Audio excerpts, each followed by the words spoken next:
सर्वसमुच्च प्रार्थना है। सत्संग प्रारंभ हो रहा है। कृपया सत्संग स्थल पर शांति पूर्वक विराजमान होकर के श्रद्धा से सत्संग सुने। परमेश्वर की प्यारी आत्माओं से पुनर्निवेदन है, सत्संग प्रारंभ हो रहा है। कृपया सत्संग स्थल पर शांति पूर्वक विराजमान होकर के श्रद्धा से सत्संग सुने। सत सही से करेंगे। गीता ज्ञान दाता कहता है, अब उसकी पहचान भी बताता है कि वो तत्वदर्शी संत होगा कैसा। श्रीमद् भगवत गीता अध्याय नंबर 15 के श्लोक नंबर 1 में तत्वदर्शी संत की पहचान बताई है।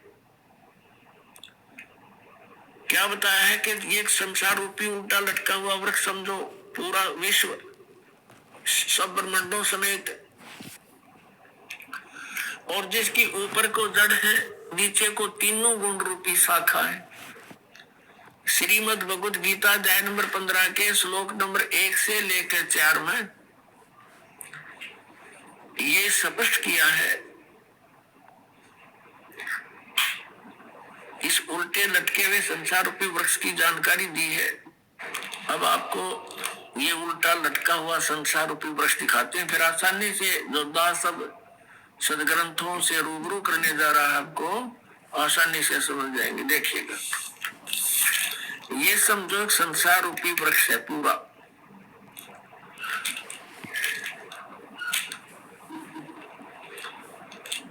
ऊर्ध्व मूलम अधः शाखम। देखिए श्रीमद् भगवत गीता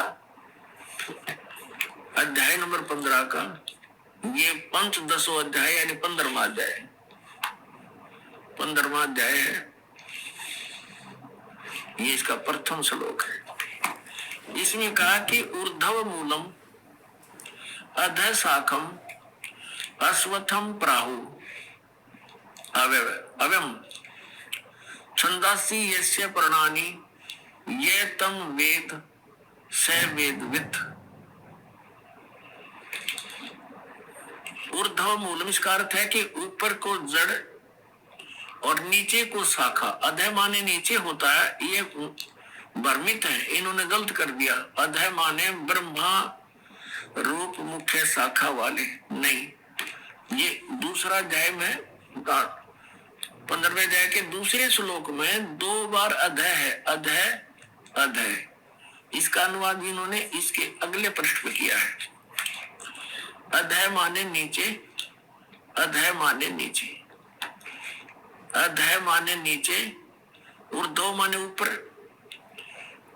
अधः माने नीचे, अधः माने नीचे। तो हम यहाँ इसको शुद्ध कर लेंगे। इन्होंने गड़बड़ कर दी थोड़ी सी, ये बेईमानी करके जैन के समझ में ना आई।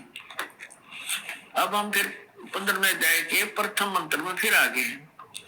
ऊर्ध्व मूलम ऊपर को जड़ और अधः शाखम नीचे को शाखा वाला, अश्वत्थम प्राहु अव्यम ये संसार रूपी पीपल का अविनाशी वृक्ष कहा है।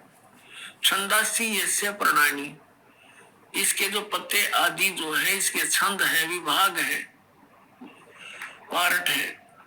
ये तम वेद उन सभी भागों को जो जानता है, तम उस अज्ञान अंधकार में छपे हुए उन सब विभागों को जानता है। स वेदवित् वह वेद के तात्पर्य को जानने वाला है, अर्थात वो तत्वदर्शी संत है। ये देखिएगा, आदि पुरुष परमेश्वर रूप मूल वाले, ये भाव कहने का ये है कि ऊपर को जो जड़ है ये वाली, ये ऊपर को जो जड़ है ये तो समझो ऊर्ध्व मूलम तो है आदि पुरुष परमेश्वर यानी परम अक्षर ब्रह्म। ये तो है वो सच्चिदानंद घर ब्रह्म समझो, ये जड़े तो। और ये तना अक्षर पुरुष, ये परम अक्षर पुरुष, ये तना अक्षर पुरुष। ये देखिएगा, ये पूर्ण ब्रह्म कहो, परमेश्वर कहो, परम अक्षर ब्रह्म कहो या सच्चिदानंद घन ब्रह्म कहो, ये जड़े हैं। जैसे ये जड़, ओनली जड़, और फिर इसके बाहर जो जमीन से बाहर दिखाई देता है इसको पेड़ बोलते हैं। गीता ज्ञान दाता ने केवल इतना ही कहा कि ऊर्ध्व मूलम ऊपर को जड़ और नीचे को शाखा वाला, ये संसार रूपी पीपल का वृक्ष कहा है। और जो संत इसके सभी छंद यानी विभागों को जानता है, स वेदविद, वो तत्वदर्शी संत है। परमेश्वर कबीर जी ने 600 वर्ष पहले आकर कहा था, तत्वदर्शी संत की भूमिका बताई थी अपने सच्चिदानंद घन ब्रह्म की वाणी में अपने मुख कमल से बोलकर। वो ऐसी ही लीला करता है, वेद भी प्रमाण देते। 600 वर्ष पहले लगभग परमात्मा ने बताया था कि अक्षर पुरुष एक पेड़ है जो जमीन से बाहर दिखाई देता, उसको वृक्ष बोलते। अक्षर पुरुष एक वृक्ष है और सर पुरुष वा की डार, जिसको निरंजन भी कहा है, ज्योति निरंजन। और तीनों देवा, रजगुण ब्रह्मा सतगुण विष्णु तम गुण शिव जी, तीनों देवा शाखा है और पात रूप संसार। अब गीता ज्ञानदाता कहता है कि जो इस संसार रूपी वृक्ष के, जो ऊपर को जड़ नीचे को शाखा वाला उल्टा लटका संसार रूपी वृक्ष है, जो इसके सभी छंद यानी सभी विभागों को बता देगा, वो तत्वदर्शी संत है, वो वेद के तात्पर्य को जानने वाला है। अब देखिएगा, परमात्मा ने 600 वर्ष पहले बता दिया था कि अक्षर पुरुष एक पेड़ है, ज्योति निरंजन यानी सरपुरुष वा की डार, और तीनों देवा शाखा है, ये पात रूप संसार। अब देखो, परमात्मा ने बताया कबीर अक्षर पुरुष एक पेड़ है, निरंजन वा की डार, इसको सरपुरुष भी कहते हैं, ज्योति निरंजन को। और तीनों देवा, रजगुण ब्रह्मा सतगुण विष्णु तम गुण शिव जी रूपी शाखा है, ये पात रूप संसार। ये देखिएगा, ये क्योंकि ये जमीन से, ये प्रोक्ष है, पूर्ण परमात्मा तो गुप्त है। जमीन में जैसे जड़ प्रोक्ष होती है, जमीन में जैसे जड़ प्रोक्ष होती है। अब ये तना, ये अक्षर पुरुष है, अक्षर पुरुष एक पेड़ है और सरपुरुष वा की डार, ये मोटी डार। सरपुरुष कहो, ज्योति निरंजन कहो, काल ब्रह्म कहो। और तीनों देवा, रजगुण ब्रह्मा सतगुण विष्णु तम गुण शिव जी, ये शाखा है और पात रूप संसार। तो सच्चिदानंद घन ब्रह्म की वाणी में ये कंप्लीट ज्ञान लिखा हुआ है। गीता जी के अध्याय नंबर 4 के श्लोक नंबर 32 का ये निष्कर्ष है कि उस सच्चिदानंद घन ब्रह्म की वाणी में सब साधना यानी धार्मिक अनुष्ठानों की जानकारी बहुत विस्तार के साथ और यथार्थता से दे रखी है, उससे पूछो। और तत्वदर्शी संत की पहचान बता दी कि वो तत्वदर्शी संत बताएंगे तो कैसा होगा, वो जो संसार रूपी वृक्ष के सभी विभागों को बता देगा, स वेदविद, व वेद के तात्पर्य को जानने वाला है, अर्थात वो तत्वदर्शी संत है। देखो, अब हम पढ़ रहे हैं, इन्हीं की वाणी पढ़ेंगे। आदि पुरुष परमेश्वर मूल वाले अदय शाखा, नीचे को शाखा, ये गलतनवाद किया है, बेईमानी कर रखी है। और संसार रूपी पीपल के वृक्ष को अविनाशी कहते हैं, वेद जिसके पत्ते कहे गए, संतों का अर्थ वेद कर दिया। और उस संसार रूप वृक्ष को जो पुरुष मूल सहित जड़ से लेकर और पत्तों तक, ये समझो, मूल सहित तत्व से जानता है, स वेदविद, वह वेद के तात्पर्य को जानने वाला है। वो तत्वदर्शी संत है, वो वास्तव में ज्ञानी तत्वदर्शी संत। अब इसको थोड़ा सा और आगे पढ़ेंगे, जैसे इस पुस्तक में आगे देखिए, अध्याय नंबर 15 के श्लोक नंबर, अब एक हमने पढ़ लिया, दूसरा देखो। इसमें लिखा है कि संसार रूपी वृक्ष की तीनों गुण रूप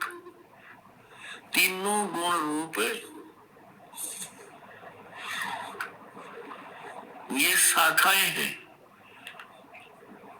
विषय पर वाला ये शाखाएं हैं, बस इतना ही लिखना था। नीचे और ऊपर फैली हुई, सर्वत्र नहीं, क्योंकि पृथ्वी लोक पर ये ज्ञान बोला जा रहा था और श्री ब्रह्मा, श्री विष्णु, श्री रजगुण ब्रह्मा, श्री सतगुण विष्णु, श्री तमगुण शिव जी की जो पहुंच है, रीच है, उनकी जो पहुंच है, जो उनका प्रभुता है उनकी, वो केवल इन 3 लोकों पर है, पृथ्वी लोक, नीचे पाताल लोक और ऊपर स्वर्ग लोक। इन 3 लोकों पर इनकी प्रभुता है, यहाँ तक इनकी पहुंच है। ये एक एक विभाग के मंत्री है। और पृथ्वी लोक पर ये बोला जा रहा है क्या ना, ऊपर और नीचे यानी स्वर्ग और नीचे पाताल तक इनकी क्षमता है। रजगुण ब्रह्मा सतगुण विष्णु तमोगुण शिव जी की। देखना श्रीमद् भगवत गीता अध्याय नंबर 15 का हम श्लोक नंबर अब दूसरा पढ़ रहे हैं। उस संसार वृक्ष की तीनों गुण रूप शाखा, ये है अधः च ऊर्ध्वं प्रसरता तस्य शाखा गुण प्रवर्धा। अब यहाँ तीनों गुण रूप जल से बड़ी हुई शाखाएं नहीं है, ये विषय पर वाला शाखा विषय विकारों की शाखाएं हैं, ऐसा समझो। इन्हें गलत कर रखा है। नीचे और ऊपर सर्वत्र नहीं, नीचे और ऊपर फैली हुई है। और मनुष्य लोक में, यहाँ पृथ्वी लोक पर कर्मों के अनुसार बांधने वाली यानी कर्मों के आधार पर ये हमें सुनियोजित रखने वाली भी मुख्य कारण है। मूलानी माने जड़ है, ये मुख्य कारण है। नीचे और ऊपर सभी लोकों में नहीं, केवल नीचे ऊपर फैली हुई है। तो यहाँ एक शब्द है तीनों गुण रूप शाखा। अब रजगुण ब्रह्मा है, सतगुण विष्णु, तमगुण शिव जी, ये कंसेप्ट क्लियर करना पड़ेगा। एक तो बहुत ही सिंपल सा देखिए आप, रजगुण ब्रह्मा है, यही तीनों गुण है, यही 3 देवता, इन्हीं पुराणों में देखिएगा। ये गीता प्रेस गुरुकुल से प्रकाशित है, मार्कंडे पुराण।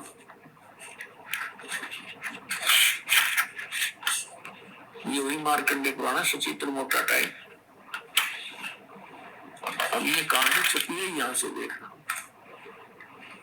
प्रकाशक एवं मुद्रक है गीता प्रेस गोरखपुर, गोविंद भवन कार्यालय, कोलकाता का संस्थान। ये इनके फैक्स और फोन नंबर, इसके 123 नंबर पर आपको दिखाते हैं।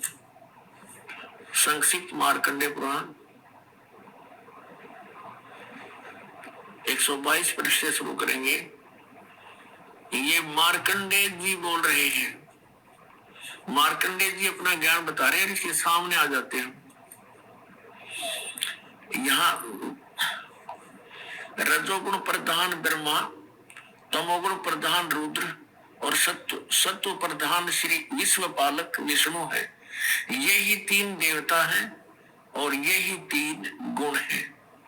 यही 3 देवता हैं, रजगुण ब्रह्मा, सतगुण विष्णु, तमगुण शिव जी। और यही 3 देवता कहो चाहे इनको 3 गुण कहो। वह कंसेप्ट क्लियर। वैसे तो बुद्धिमान को कहते हैं संकेत बहुत होता है, लेकिन फिर भी ये बहुत गहरी जड़ें हैं इस ज्ञान की हमारे अंदर, और प्रमाण देते हैं। देखिएगा, ये है श्रीमद् देवी भागवत हिंदी टीका सहित भाग 1। ये कहां से प्रकाशित है? ये है अथ देवी भागवतम भाषा सभाष्टिकम समातम, खेमरा श्री कृष्ण दास प्रकाशन, मुंबई 4। अब यहाँ देखना, इसमें संस्कृत भी साथ है, बहुत कमाल है। ये है अथ श्रीमद् देवी भागवते भाषा टीका युक्ते तृतीय स्कंद प्रारंभते, 3रा स्कंद प्रारंभ हुआ। अब इसके 11वें पृष्ठ पर, 3रे स्कंद में 11वां पृष्ठ पर हम अब आ गए हैं। 5वां अध्याय है ये। 5वें अध्याय का 8वां श्लोक है, 7वां समाप्त हुआ, 8वां पढ़ेंगे। भगवान शंकर कह रहे हैं, हे माता, यदि हमारे ऊपर सदा आप दयायुक्त हो तो हमको तमोगुण में किस प्रकार प्रदान किया है? ब्रह्मा रजोगुण और हरि सतगुण युक्त किए हैं। क्यों युक्त किए हैं? अब यहाँ हम हिंदी भी पढ़ेंगे, हिंदी हमने पढ़ ली, संस्कृत पढ़ेंगे। ये 7वां श्लोक समाप्त हुआ, 8वां प्रारंभ हुआ। यदि दया धर्मना न सदाम्बिके कथम अहम, किस प्रकार मैं विहित से बना दिया, उत्पन्न कर दिया तमोगुण। और कमल से उत्पन्न होने वाले ब्रह्मा को रजोगुण संभव है, उसको रजोगुण बना दिया। सुविता के मुंह सतोगुण हरि, और विष्णु जी को आपने सतोगुण क्यों बना दिया, युक्त क्यों कर दिया। इति सिद्धम रजगुण ब्रह्मा सतगुण विष्णु तमगुण शिव जी। अब हम आते हैं उस पवित्र सदग्रंथ अपनी श्रीमद् भगवद गीता के और श्लोक नंबर 2 पर देख, 15वें अध्याय का 2, अध्याय नंबर 15 का मंत्र नंबर 1 तो हमने पढ़ लिया कि ऊपर को जड़ नीचे को शाखा वाला ये संसार रूपी पीपल का अविनाशी वृक्ष कहा गया है। और छंदासी यस्य प्रणानी, उसके सभी भाग पत्ते आदि भाग हैं। यह तम वेद, जो उसको जानता है, स वेदविद, ये हमने सारा पढ़ लिया। आदि पुरुष परमेश्वर तो समझो उसकी जड़ है परम अक्षर ब्रह्म, और अधः माने नीचे है, ये गलत अनुवाद है इनका। अब ये संसार रूपी पीपल के वृक्ष को विनाशी कहते हैं, वेद जिसके पत्ते कहे हैं। और जो इसको जानता है जड़ से लेकर नीचे तक, सवेदविद, वो तत्वदर्शी संत है, वेद के तात्पर्य जानने वाला। अब दूसरे में कहा कि उस संसार वृक्ष की तीनों गुण रूप, रजगुण ब्रह्मा सतगुण विष्णु तमगुण शिव जी, ये विषय वासना रूपी शाखाएं समझो। और ये नीचे और ऊपर फैली हुई है सर्वत्र में। ये मनुष्य लोक में कर्मानुसार भी यही हमें सुनियोजित रखते हैं, जैसा जिसका कर्म है वैसा ही देते रहते हैं। ये यहाँ पर हमें बांधे रखते हैं, बांधने वाले हैं, और नीचे और ऊपर फैली हुई सभी लोगों में नहीं। अब तीसरे में कहा है, इस संसार का स्वरूप जैसा कहा है वैसा यहाँ विचार काल में नहीं पाया जाता। गीता ज्ञानदाता कहता है कि जो मैं तुझे अब गीता का ज्ञान तेरे मेरे विचार काल में, डिस्कशन में, गीता जी के ज्ञान की चर्चा में, इस संसार रूपी वृक्ष का जैसा स्वरूप कहा है वैसा यहाँ विचार काल में, यानी तेरे और मेरे गीता जी के डिस्कशन में मैं नहीं बता पाऊंगा, क्योंकि इसका यह विचार काल में नहीं पाया जाता, क्योंकि न इसका आदि है और न इसका अंत है, कि मुझे इसका कोई ज्ञान नहीं है, तथा न इसकी अच्छी प्रकार स्थिति है। इसलिए इस सुविरड मूलम, इन्होंने अनुवाद गलत किया है, अति दृढ़ मूल वाले, ये ठीक है, इतना ही काफी है। अति दृढ़ मूल वाले यानी ऊपर को जो जड़ है वो तो है अमर स्थल, अमर स्थान परमात्मा का। जैसे ऊपर को जो जड़ समझो, जहां से सब संसार की उत्पत्ति हुई है, जड़ों से पेड़ उगता है, बनता है पौधा बनकर, तो वो आदि ऊपर के जो लोक हैं, सतलोक, अलखलोक, अगम और अकैलोक, वो तो सुविरूढ़ है यानी दृढ़ है, वो तो अविनाशी स्थान है। और वहां से ही बाकी के संसार रूपी वृक्ष की प्रवृत्ति पर विस्तार को प्राप्त हुई है, यानी उस वहां से सबकी रचना हुई है। तो वो तो अविनाशी है, सुविरूढ़ मूलम, संसार रूपी वृक्ष की जो जड़ है वो तो समझो दृढ़ है, अविनाशी है। ये देखिए, ये ऊपर को जड़ और नीचे को तीनों गुण रूपी शाखा, ये संसार रूपी वृक्ष है। तो ऊर्ध्व मूलम, ऊपर की जो जड़ है वो तो अविनाशी है। अब 15वें अध्याय के हम अब तीसरा श्लोक पढ़ रहे हैं। सुविरुद्ध मूलम यानी अति दृढ़ मूल वाले ऊपर के स्थान तो कति अविनाशी हैं। उस संसार रूपी पीपल के वृक्ष को दृढ़ मन दृढ़ असंग शस्त्रेन का अर्थ है, या तत्व रूपी तत्व ज्ञान रूपी शस्त्र के द्वारा काट कर इन्होंने वैराग रूप शस्त्र बना दिया इसका। उस क्योंकि तत्व ज्ञान की बात चल रही है, तत्व ज्ञान रूपी शस्त्र द्वारा काट कर, अर्थात उसको अच्छी तरह उस तत्वदर्शी संत से तत्व ज्ञान प्राप्त करके और इसको अच्छी तरह समझकर उसके पश्चात परमेश्वर के उस परम पद की खोज करनी चाहिए। देखना 15वें अध्याय के 4थे श्लोक में, तीसरा हमने पढ़ लिया, अब 4थे पर आ गए। यहाँ इसका अनुवाद है 4थे। उसके पश्चात यानी तत्वदर्शी संत से प्राप्त ज्ञान के आधार से, उस तत्व ज्ञान के आधार से उसके पश्चात उस परम पद परमेश्वर को भली भांति खोजना चाहिए, जिसमें गए हुए साधक यानी फिर लौटकर संसार में नहीं आते, और जिस परमेश्वर से इस पुरातन यानी पुराने संसार रूपी वृक्ष की प्रवृत्ति विस्तार को प्राप्त हुई है, यानी जिस परमात्मा ने सब ब्रह्मांडों की रचना की है, उसी आदि पुरुष नारायण के परम अक्षर ब्रह्म के सच्चिदानंद घन ब्रह्म की मैं शरण हूं, इस प्रकार दृढ़ निश्चय करके परमेश्वर का मनन और निधि ध्यान करना चाहिए, परपदे मन उसकी पूजा करनी चाहिए। अब श्रीमद् भगवत गीता जी अध्याय नंबर 15 के श्लोक नंबर 1 से 4 में ये स्पष्ट हो गया। एक तत्वदर्शी संत कौन होगा जो ये विभाग बता देगा संसार रूपी वृक्ष की कौन कौन से पार्ट हैं, और फिर बताया उसके पश्चात परमेश्वर के उस परम पद की खोज करनी चाहिए, जहां जाने के बाद साधक फिर लौटकर कभी संसार में नहीं आते। उनका जन्म और मृत्यु का दीर्घ रोग नाश हो जाता है।